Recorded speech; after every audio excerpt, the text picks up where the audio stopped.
on parlait des risques terroristes en début de journal. C'est une autre menace qui plane sur les Jeux Olympiques, celle d'une grève dans les transports en commun. La CGT, vous le savez, a déposé un préavis pour l'ensemble de la période des Jeux.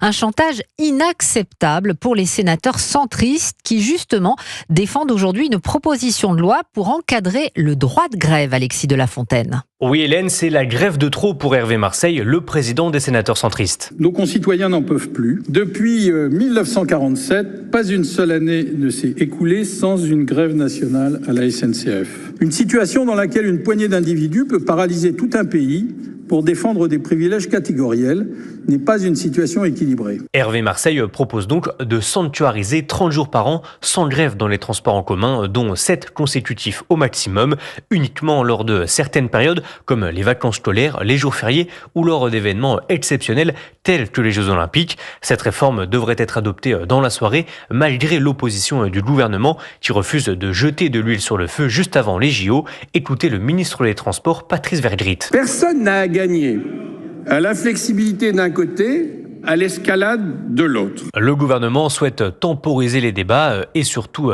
gagner du temps, car la proposition de loi devra ensuite passer à l'Assemblée nationale bien après les Jeux Olympiques. Alexis de la Fontaine au Sénat pour Europe 1.